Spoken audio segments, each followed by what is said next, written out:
যদি একজন সত্যিকারের বাঙালি, সত্যিকারের একজন যদি হিন্দু হয়ে থাকে কেউ মন থেকে অন্তত আশা করি সে যেই হোক না কেন, যেই দলেরই হোক না কেন, মানে এরকম দেখতে হয়তো তো কেউ চায় না দুর্গা পুজোর সময় পূজা মণ্ডপ। হ্যালো বন্ধুরা, আর একটা নতুন ভিডিওতে তোমাদের সকলকে স্বাগত। এখন আবার চলে এসেছি কামারপুরে। আসার একটাই কারণ, ভাবলাম যেহেতু তোমাদের এখন প্রত্যেক দিনের এখানে আপডেট দিচ্ছি, তাই ভাবলাম একটা ছোট্ট করে তোমাদের আজকে 2 তারিখ, এখন রাত্রি প্রায় 9টা-10টা মতো বাজে, এই মুহূর্তে কি আপডেট রয়েছে সেটা তোমাদের সাথে শেয়ার করি। আজকে এমপি জগন্নাথ সরকার আর এমএলএ অসীম বিশ্বাস কালকে এসেছিলেন। তারা এসে অবশ্য আশ্বাস দিয়েছে যে এখানে পুজোটা হবে, কিন্তু যতক্ষণ না পুজোটা পুরোপুরি শুরু হচ্ছে, যতক্ষণ না আমরা 100% শিওর হচ্ছি, ততক্ষণ কিন্তু বলাটা ঠিক না যে পুজোটা হতেই পারে। ঠিক আছে, তাই আমি সবার কাছে রিকোয়েস্ট করবো, আপাতত সবাই ওয়েট করো। সবাই আমরা মা দুর্গার কাছে প্রে করছি যাতে হচ্ছে পুজোটা হয়। কিন্তু আমি একটা কথা বলে রাখি, বা আমার যেসব ইউটিউবার ভাইরা বা হচ্ছে দাদারা আছে তাদের কাছেও বলবো, যেহেতু এখন এই পুজোটা এই মুহূর্তে শুধু একটা পুজো না, একটা পুরো কারণ আমি তো এখানে আমার আশেপাশেই বাড়ি, এখান থেকে মোটামুটি 9-10 কিলোমিটারের মধ্যে আমার বাড়ি, তাই যেহেতু এখানে আমার মাঝে মাঝেই আসা হয়, সেই পরিস্থিতি এখানে বলতে পারি সত্যি কথা, এখানে গ্রামের মানুষের মন এখন একেবারেই ভালো নেই। তার সবচেয়ে প্রধান কারণ হচ্ছে কালকে এই পুজোটা যদি ঠিকঠাক হতো, কালকে এই পুজোটার উদ্বোধন হয়ে যাওয়ার কথা ছিল, কিন্তু এখন এই পুজোটা এমন পরিস্থিতিতে এসে দাঁড়িয়েছে যে পুজোটা হবে কিনা তাই ঠিক নেই। তা আমি সবার কাছে রিকোয়েস্ট করবো, যারা হচ্ছে থাম্বনেইলে বা ভিডিওর মধ্যে বলছে যে পুজোটা শুরু হয়ে গেছে, ঠিক আছে, শুরু হয়ে যাবে আর কোনো চিন্তা নেই, প্লিজ এরকম বলো না, কারণ এটা একটা মানুষের এখন আবেগের বিষয় এসে দাঁড়িয়েছে। এটা বলতে পারো যে প্রবাবিলিটি রয়েছে যে পুজোটা হতে পারে, আর এখন যা পরিস্থিতি সেটাতে এরকমই যে 50-50, যে পুজো হতেও পারে, পুজো নাও হতে পারে।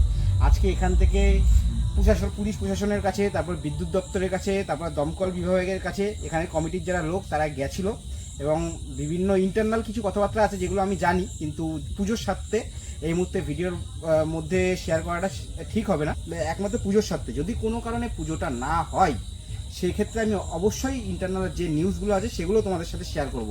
এখন আমার একটা কথাই বলা, তোমরা সবাই হচ্ছে মা দুর্গার কাছে প্রে করো যাতে অ্যাটলিস্ট পুজোটা হয়, এটুকুই বলা। তারপর ভবিষ্যতে তো আমি তোমাদের সাথে ইন্টারনাল যে নিউজগুলো আছে সেগুলো সম্পূর্ণটা শেয়ার করব। আর আরেকটা কথা, আমি আগের ভিডিওতে যদিও বা আপাতত ক্যালকাটা হাইকোর্টে কি বলা হয়েছিল ফাইনালি সেটা আমি বলে দিয়েছিলাম, তো আর একবার তোমাদের সুবিধার্থে জানিয়ে রাখি যে আগের দিন ক্যালকাটা হাইকোর্ট থেকে ফাইনালি একেবারে সারমর্ম, ডিটেলসে সব কিছু বলবো না, সারমর্ম কী বলেছিল সেটা তোমাদের বলে দিই। যদি পুজো হয় সেই ক্ষেত্রে কন্ডিশন হচ্ছে 100, মানে এই যে পুজো মণ্ডপ তার থেকে 134 ফুট দূরের থেকে মাকে দর্শন করতে হবে। আর তার সাথে সাথে এই যে রাস্তাটা যেটা নিয়ে হচ্ছে এত হচ্ছে কি বলবো, এত হচ্ছে গন্ডগোল, যে মেন রাস্তা নিয়ে এত কন্ট্রোভার্সি, সেই রাস্তা দিয়ে ঠাকুর যখন মানুষ দেখবে সেই রাস্তা দিয়ে মানে দাঁড়িয়ে মাকে দর্শন করা যাবে না, একভাবে দেখে মানুষ রানিং অবস্থায় বেরিয়ে যাবে। ঠিক আছে, এটাই আপাতত যদি পুজো হয় তো এই কন্ডিশন রেখে, এবার এছাড়া আরও 2-1টা কন্ডিশন দেবে। আর এখন এই যে মহালয় কালকে, আজকে হয়তো তোমরা অনেকে পিকনিকও করছো বাড়িতে, তোমাদের যারা পিকনিক করছো তারা ভালোভাবে এনজয় করো। তার আগে এই মুহূর্তে এখানের পরিস্থিতি একবার তোমাদের দেখাই, পুজোর মণ্ডপের আশেপাশে কীভাবে মায়ের বিভিন্ন অংশ ছড়িয়ে আছে সেটা তোমাদের একবার দেখাই, দেখিয়ে এই ভিডিওটা আর বড় করবো না, যেহেতু এই ভিডিওর মধ্যে বেশি কোনো ইনফরমেশন নেই। তবে নেক্সট ভিডিও যেটা আসবে আশা করি টোটাল ইনফরমেশন সমেত তোমাদের সাথে আবার শেয়ার করতে পারবো। চলো এবার টোটালটা তোমাদের একবার ঘুরিয়ে দেখাই।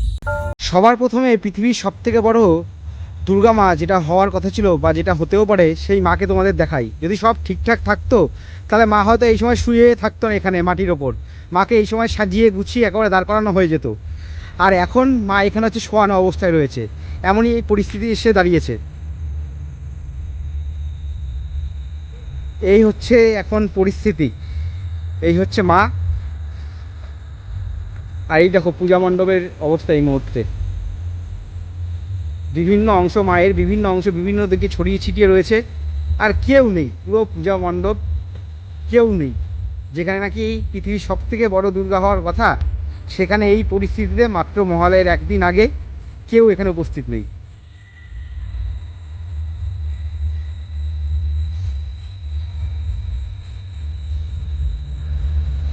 এই যে এখন অসুরের মুখ, তোমরা হয়তো আগে অনেক ভিডিওতেই দেখেছো, যারা দেখোনি তাদের জন্য একবার।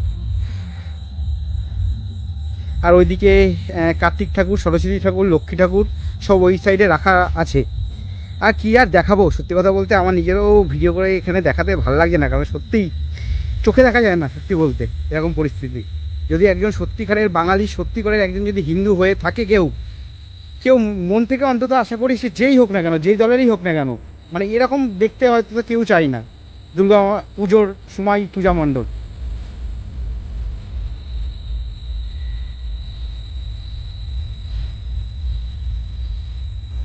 দেখো কেউ নেই।